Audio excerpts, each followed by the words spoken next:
नमस्कार बच्चों। भारतीय संस्कृति के मूल तत्व आपके स्नातक प्रथम वर्ष में पाठ्यक्रम में जोड़े गए हैं। तो भारतीय संस्कृति के मूल तत्वों के बारे में हम लोग विस्तार से पढ़ेंगे।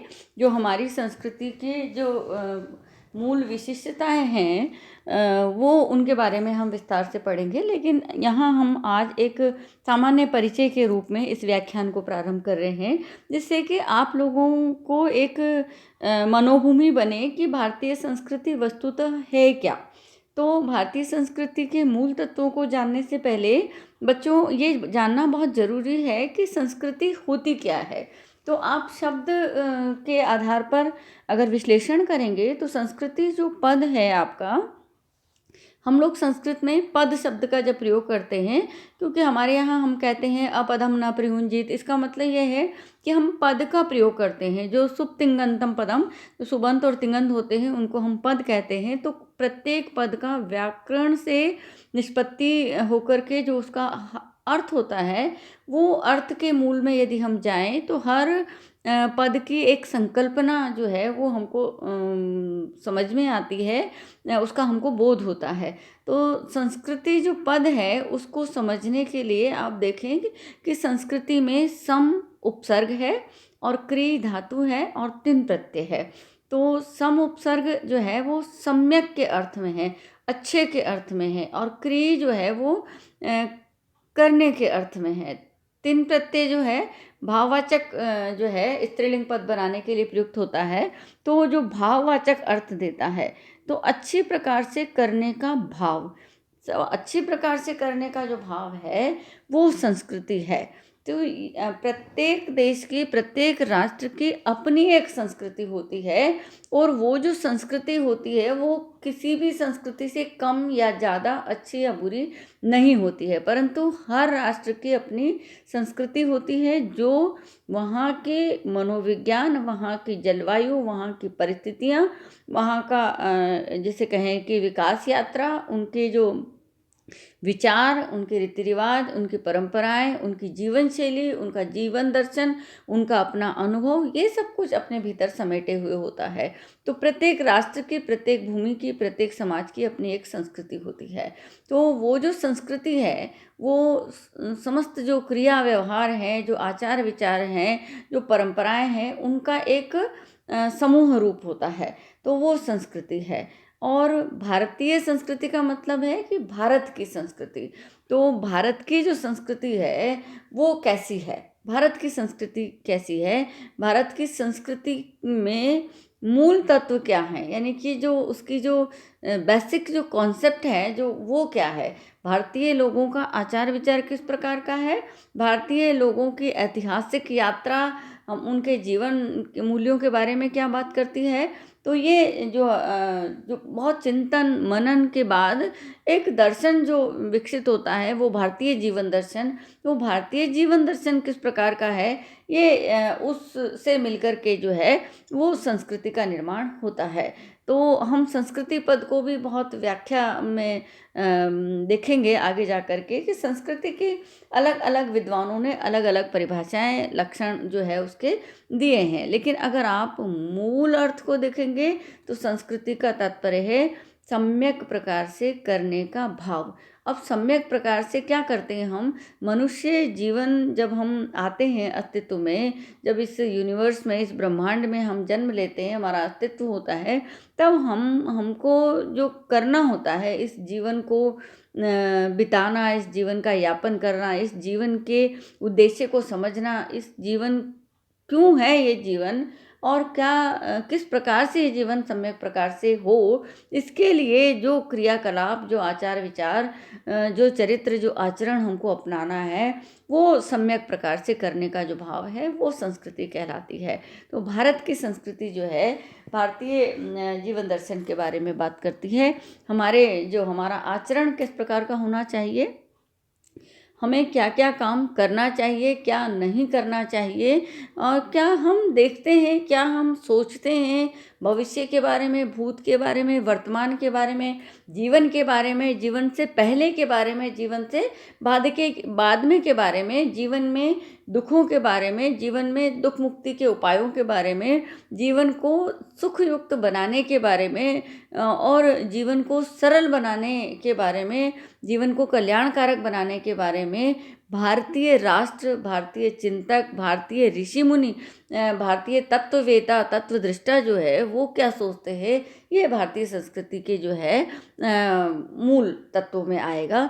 तो हमारी जो भारतीय संस्कृति है उसके मूल तत्व में उसकी जो विलक्षणता है, बहुत सारे तत्व हैं उसमें। जैसे हमने हमारे जो वैज्ञानिक हैं, ऋषि जिनको हम कह सकते हैं, उन ऋषि वैज्ञानिकों ने एक जीवन दर्शन, एक जीवन पद्धति जो है वो हमारी समाज को, सभ्यता को मार्गदर्शन दिया है। और उस मार्गदर्शन पर, उनके पद चिन्हों पर, उनके बताए रास्तों पर हम प्रकाश स्तंभ की तरह उस ज्ञान को काम में लेकर के हम इस पथ पर आगे बढ़ रहे हैं।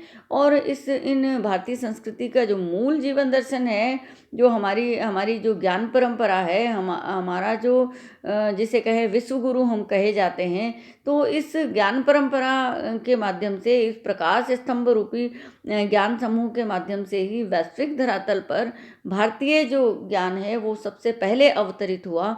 संस्कृत का जो ऋग्वेद है उसको विश्व का पहला ग्रंथ स्वीकार किया जाता है। कहते हैं ज्ञान के अवतरण की भारत भूमि जो है वो पहली भूमि है। तो ये ज्ञान के अवतरण की भूमि और ये भारत की भूमि, ये भारत की संस्कृति क्या संदेश देती है जीवन मूल्यों के बारे में, जीवन के बारे में, जीवन दर्शन के बारे में, जीवन के यथार्थ के बारे में, जब जीवन यापन करते हैं उस बारे में, और जीवन के आगे पीछे पहले बाद में क्या है उस बारे में हमारी संस्कृति क्या कहती है, ये हमारे भारतीय संस्कृति के मूल तत्वों में आएगा। बहुत सोच समझने के बाद, बहुत विचार मंथन के बाद, बहुत सारे जो है गहन ज्ञान और अनुभव के बाद भारतीय संस्कृति के जो निर्माता हैं उन्होंने कुछ मूल तत्व, कुछ विलक्षणताएं, कुछ विशिष्टताएं जो है वो निर्धारित की है, निर्देशित किए हैं, उनका उपदेश दिया है। उन तत्वों के आधार पर हमारी संस्कृति जो है वो बढ़ रही है, परिवर्तित हो रही है, संवर्धित हो रही है और सुरक्षित भी हो रही है, परिष्कृत भी हो रही है। तो संस्कृति का एक मीनिंग परिष्कार भी होता है, यानी जो शुद्ध जो आचरण है, हमारे जो उत्तम आचरण है वो संस्कृति है। तो भारतीय संस्कृति में बहुत सारी चीज़ें हैं जिसको हम देख सकते हैं। तो भारतीय संस्कृति में सबसे पहले अगर हम देखें तो ये अध्यात्म की बात करता है, यानी आत्मा से रिलेटेड, आत्मा से संबंधित जो है उसका एक जीवन दर्शन है कि इस जीवन में एक आत्म तत्व होता है और इस आत्म तत्व को लेकर के जो है जीवन का सार है। इस आत्म तत्व के आसपास जीवन की चेतना जो है वो भ्रमण करती है। तो हम सच्चिदानंद की बात करते हैं, हम सत और चित और आनंद की बात करते हैं, तो आत्मा की बात करते हैं। इसलिए आत्मा को लेकर के जो ज्ञान है वो अध्यात्म है। तो इस अध्यात्म में विश्वास करने के कारण ही पुनर्जन्म में विश्वास करते हैं, हम जो है मुक्ति में विश्वास करते हैं, क्योंकि पुनर्जन्म यदि होता है तो पुनर्जन्म क्यों होता है और पुनर्जन्म कब नहीं होता है, तो कर्म के सिद्धांत की बात करते हैं, निष्काम कर्म योग की बात करते हैं, मुक्ति की बात करते हैं, जीवन मुक्ति की बात करते हैं। तो ये जो है वो अध्यात्म में आधारित जो है पूरा हमारा जीवन दर्शन है। तो अध्यात्म, मोक्ष, पुनर्जन्म, ये हमारी संस्कृति की विशेषताएं हैं। जीवन संचालित करने के दृष्टिकोण से, समाज को व्यवस्थित करने के दृष्टिकोण से भी भारतीय संस्कृति में कुछ तत्व जो हैं वो विकसित हुए हैं। जैसे पूरे के पूरे समाज को वर्गीकृत और व्यवस्थित करने के लिए कर्म के आधार पर भारतीय चिंतकों ने पूरे समाज को 4 वर्गों में विभाजित किया है, जिसको कि ब्राह्मण, क्षत्रिय, वैश्य और शूद्र हम कह सकते हैं। ये हमारी वर्ण व्यवस्था है, इसका जाति से संबंध नहीं है। तो धीरे धीरे वंशानुगत कर्मों को करने के कारण जो है ये बंधन मजबूत होते चले गए और फिर ये वर्ण व्यवस्था जाति व्यवस्था में विकसित हुई, जो कि एक तरीके से विकृति है वर्ण व्यवस्था की। तो वर्ण व्यवस्था जो है भारतीय संस्कृति का मूल तत्व है। आश्रम व्यवस्था पूरे जीवन को, जैसे समाज को व्यवस्थित करने के लिए वर्ण व्यवस्था है, ऐसे ही जीवन को व्यवस्थित करने के लिए आश्रम व्यवस्था है, जिसमें पूरे जीवन को एक निश्चित आयु का मान करके उसको 4 भागों में विभाजित किया है। और वो जो 4 आश्रम है हमारे, ब्रह्मचर्य आश्रम, गृहस्थाश्रम, वानप्रस्थ आश्रम और संन्यास आश्रम, चारों आश्रमों में यानी आयु के चारों वर्गों में मनुष्य जीवन का अलग अलग उद्देश्य है, उसके कर्म अलग अलग हैं, उसके कर्तव्य अलग अलग हैं। उन कर्तव्यों का निष्पादन वो करे, हर आश्रम में उसका एक कर्तव्य है, उसका निष्पादन करे और अगले आश्रम में वो प्रवेश करे, फिर अगले कर्तव्यों का निष्पादन करें और अंतिम जो आश्रम है उसमें अपने कर्तव्यों का निष्पादन करते हुए इस जीवन के बाद की जीवन यात्रा, बाद की जो यात्रा है उसके बारे में वो तैयारी करें। तो इस तरीके से जीवन को 4 भागों में विभाजित किया, जो कि 4 आश्रम है। समाज को 4 भागों में विभाजित किया, जो कि 4 वर्ण व्यवस्था है। तो ये वर्ण व्यवस्था है और आश्रम व्यवस्था है, इन दोनों को मिलाकर के हम कहते हैं वर्णाश्रम व्यवस्था। तो ये वर्णाश्रम व्यवस्था जो है ये भारतीय संस्कृति के मूल तत्वों में गणना में आता है। अगला जो है हमारे संस्कार हैं, जैसे संस्कृति है वैसे ही संस्कार है। समुपसर्ग, क्रिया धातु और भाववाचक घय प्रत्यय जो पुल्लिंग के अर्थ में आता है। तो संस्कार का मतलब है कि शुद्ध आचार विचार परिष्कार जो है वो संस्कार है। तो जीवन को शुद्ध बनाने वाले जो आचरण हैं उनको ऋषियों ने संस्कारों के नाम से परिगणित किया है। और गर्भ में आने से लेकर के और इस शरीर को छोड़ने तक, यानी इस शरीर के निर्माण की भूमि बनने से लेकर के इस शरीर के अंत तक जो संस्कार, जो क्रियाकलाप, जो इस जीवन को शुद्ध बनाने वाले जो हमारे कर्म हैं उनको संस्कारों का नाम दिया है। और ये संस्कार जो है वो 16 हैं। गर्भाधान संस्कार पहला संस्कार है और अंतिम संस्कार अंतिम संस्कार है। तो गर्भाधान संस्कार से लेकर के जो गर्भाधान है, जो पुंसवन है, जो सीमंतोन्नयन है, जो नामकरण है, या जो अन्नप्राशन है, या जो केशांत है, या जो उपनयन है, या फिर जो चूड़ाकरण है, या जो है पाणी ग्रहण है, ये सब जो संस्कार हैं वो संस्कार जीवन को परिष्कृत, परिमार्जित, सुव्यवस्थित और श्रेष्ठ बनाने के उपाय हैं। इन सब कर्मों के संग्रह को 16 संस्कार कहा जाता है। 16 संस्कार के नाम से हम भारतीय संस्कृति के मूल तत्वों में इसको पढ़ेंगे। इसके अतिरिक्त जो मूल कर्तव्य हैं उनको 3 भागों में हमने विभाजित किया है, जिनको कि हम कर्तव्य को हम कर्ज मानते हैं कि ये ऋण है हमारे, जो हमको इस समाज को, इस परिवार को, जो हमारे गाइड करने वाले हैं उनको, उन्होंने जो हमारे कल्याण के लिए किया है उसको हम कर्ज के रूप में, ऋण के रूप में मानते हैं। ऐसा हमारे ऋषि मुनि जो है वो पथ प्रदर्शन करते हैं। तो 3 ऋणों की परिकल्पना जो है भारतीय संस्कृति के चिंतकों ने की है।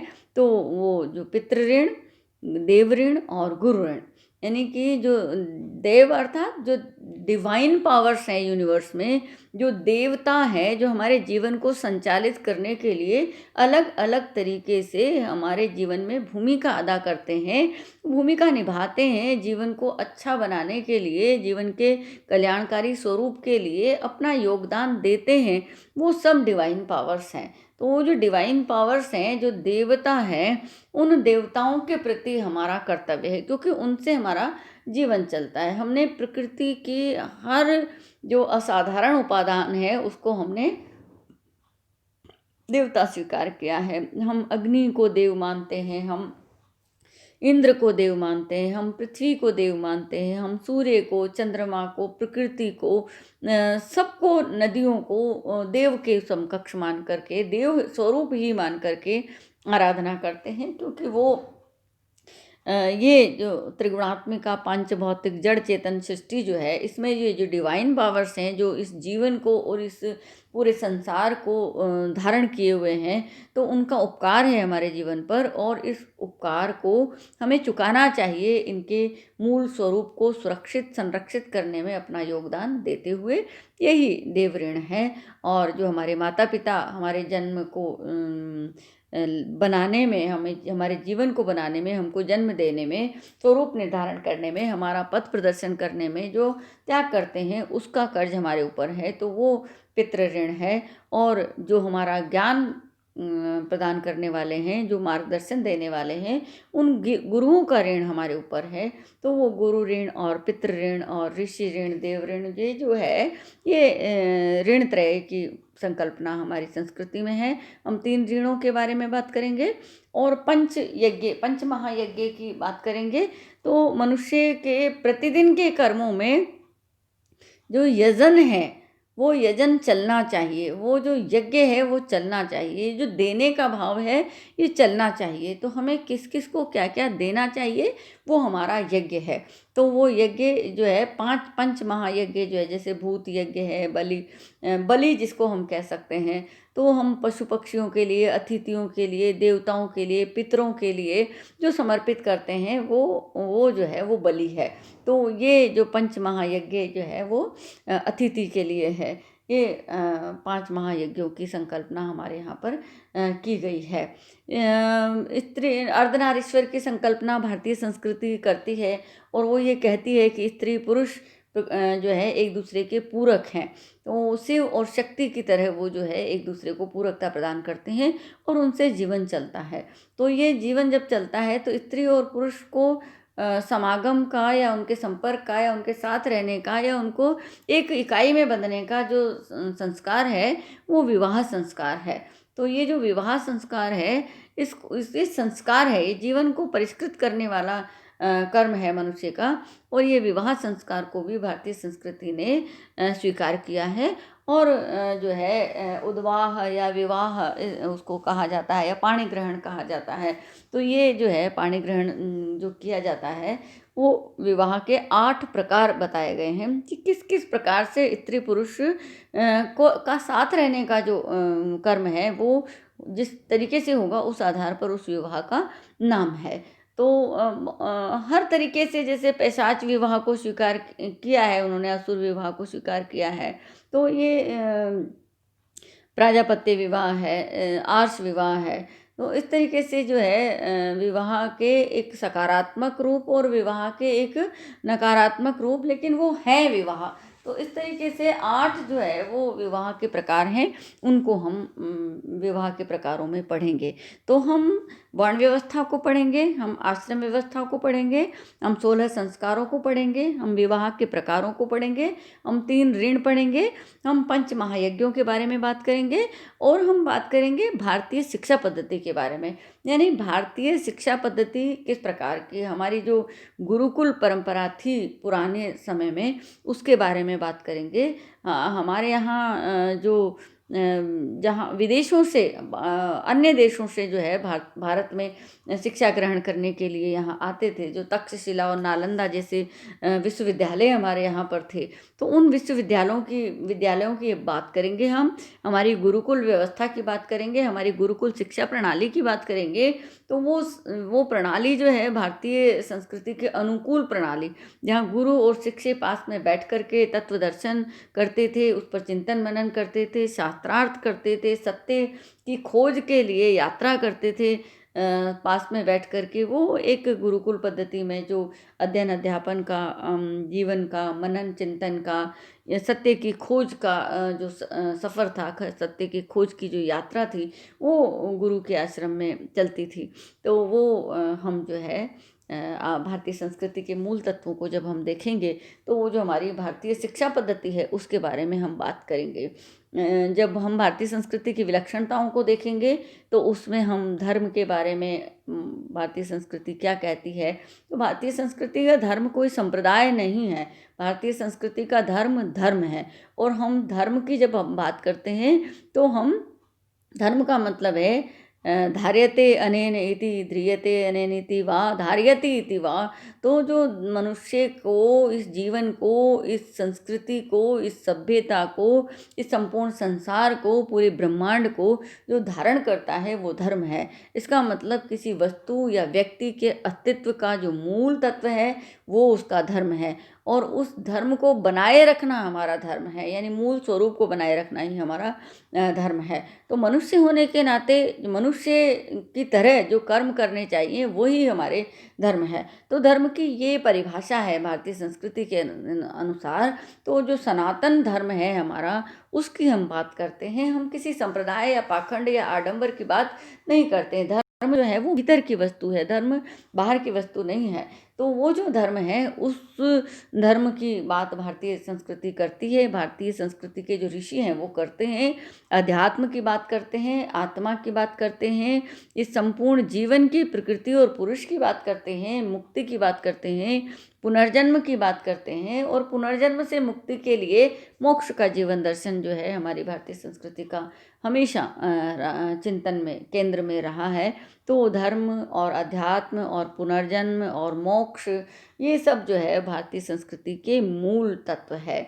वर्णाश्रम व्यवस्था भारतीय संस्कृति का मूल तत्व है। विवाह के 8 प्रकार, 16 संस्कार, 5 महायज्ञ, 3 ऋण, शिक्षा पद्धति, हमारी गुरुकुल पद्धति, ये सब जो है भारतीय संस्कृति के मूल तत्व हैं। इनको हम बहुत विस्तार से पढ़ेंगे, लेकिन आज हमने एक चर्चा की, एक सामान्य परिचय हमने देखा कि जो जीवन को परिष्कृत करने वाले जो तत्व हैं, जो आचार विचार हैं, जो हमारे करणीय कार्य हैं, वो हमारी संस्कृति है। और भारत के परिवेश, भारत की संस्कृति, भारत की सभ्यता, भारतीय भूगोल, भारतीय ऐतिहासिक यात्रा के अनुकूल जो संस्कृति है वो भारतीय संस्कृति है।